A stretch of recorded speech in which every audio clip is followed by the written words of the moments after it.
In recent years, there have been many shootings between police and unarmed civilians. This has caused tensions to rise extremely between these two groups.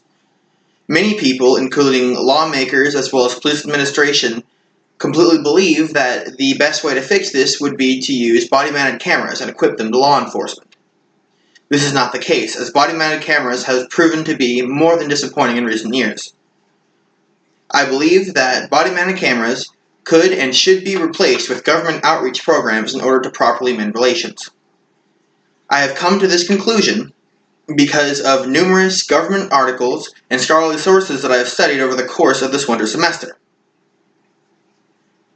Over the course of this speech, I extremely expect to properly explain how the body-mounted cameras have been extremely insufficient, as well as how government outreach programs could benefit people, both law enforcement as well as citizens. Body-mounted cameras were an extremely good idea given by many law enforcement in order to remedy the situation. However, with any new emerging technology, there are unintended side effects. Specifically for body-mounted cameras, these consequences manifest themselves in police becoming reluctant to enforce laws due to being watched in their field work and fear of possible media scrutiny, as well as the issue with police and privacy of the people that they're attempting to help. The cameras record everything, and they can easily record things that they're not supposed to within civilians. These two issues working in conjunction are very problematic, and they outweigh the possible good that these cameras could do. As stated by Kelly Frund, when cameras are rolling in 2016, she believes, as well as I, that these body-mounted cameras were made to help with accountability with the police force. However, accountability should not come at the risk of safety, which is exactly what is happening when you force police officers to be more reluctant to police and enforce the laws in their local areas. Instead, I believe that government outreach programs between police and youth is the proper answer. According to David Schnaz, Carl Kirkman, Jessica Tolver, and Elizabeth Milley of the 2016 The Challenge Promise of Using Community Policing Strategies to Prevent Violent Extremism, one of the main issues between two groups of people that are in a feud, regardless of who they are, is communication. The breakdown of communication between law enforcement and their local communities is extremely crucial for the healing process. They simply aren't talking enough.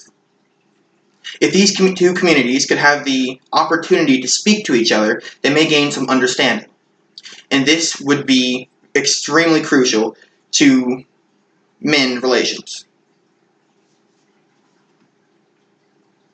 According to Michelle Fine, in Anything Can Happen with Police Around the World, originally created in 2003 and updated as of 2018 in January, she, quote, in a study, she, quote, states, in a study of about 900 New York students, the findings suggest that urban youth overall express a strong sense of betrayal by adults, a report feeling mistrusted by adults, with young men of color most likely to report these perceptions.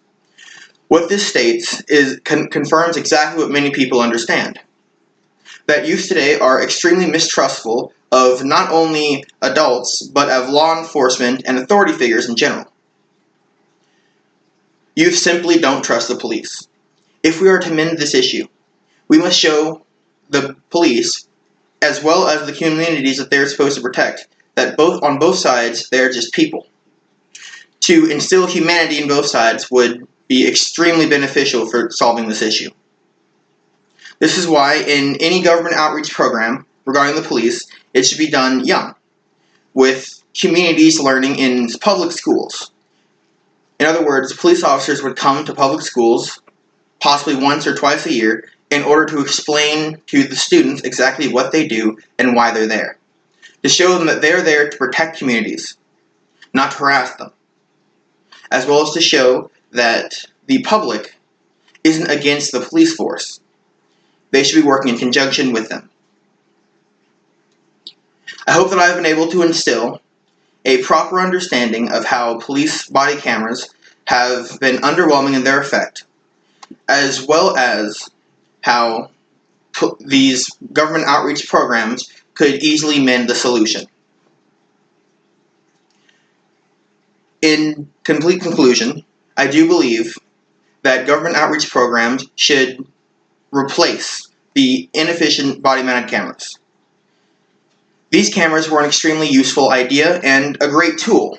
However, they have some issues that simply haven't been able to be accounted for yet.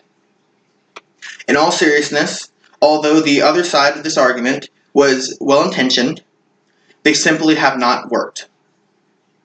This should be understood and dealt with in the recent coming years. This is my family, 3-person audience, with my grandmother, mother, and father.